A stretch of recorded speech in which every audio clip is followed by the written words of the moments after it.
మావా ఈ టవర్లన్నీ చూసి నాకైతే కళ్ళు తిరిగాయి మావా. హలో మావా, రేపు మా మామ పెళ్లి ఉందని బట్టలు తీసుకుందామని మార్కాపురకైతే బయలుదేరాం. ఇంకా మా బావ మేము పెట్రోల్ కొట్టించి స్టార్ట్ అయ్యాం మావా.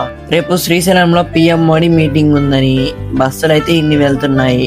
అలా ఓ అరగంట జర్నీ చేసి మేమైతే మార్కాపుర్కి రీచ్ అయ్యాం మావా. ఇక్కడ ఓ బిల్డింగ్ పైన ఏకంగా 10 టవర్లు పైగానే పెట్టేశారు. ఇంకా మేము మన మార్కాపూర్ లో ఉన్న ఫనీ మెన్స్ ఫ్యాషన్ కి అయితే వచ్చేసాం. ఇక్కడ మా నాన్న బావ ఇద్దరు కలిసి సెలెక్షన్స్ అయితే చేస్తున్నారు మావా.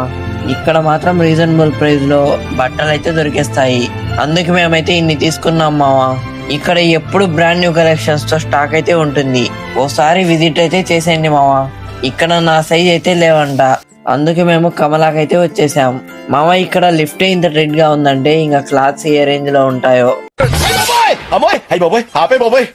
ఏముంది ఇందులో? నీ దైత్యం తప్ప నాకేం కనపడతలేదు. ఆలోచించి రిటర్న్ వచ్చేసి నవరాంగ్ ఫ్యాషన్ లో తీసుకున్నాం మావా. ఫుల్ రీజనబుల్ ప్రైస్ లో అయితే ఇచ్చేసాడు. అందులో ఇతను మన ఫాలోవర్ అంట, అందుకే ప్రమోట్ కూడా చేశా. ఇంకా రిటర్న్ లో మా బావ మా అక్కని కాలేజ్ నుండి అయితే పిక్ చేసుకొని వచ్చేసాడు. అలా నేను మా నాన్న ఇంకా మా బావ అక్క కలిసి రిటర్న్ అయితే అయ్యాం మావా. ఆఫ్టర్నూన్ ఏం తినలేదనేసి దేవరాజ్ గట్టు దగ్గర ఈ బోండాలు ఇంకా ఎగ్ బజ్జీ అయితే తినేసాం మావా. ఇంకా తర్వాత ఓ జ్యూస్ తాగేసి చల్లగా రిటర్న్ అయితే వచ్చేసాం మావా. నెక్స్ట్ బ్లాగ్ తో మళ్ళీ వస్తా. మీరు ఫాలో కొట్టి సబ్స్క్రైబ్ అయితే చేసేయండి.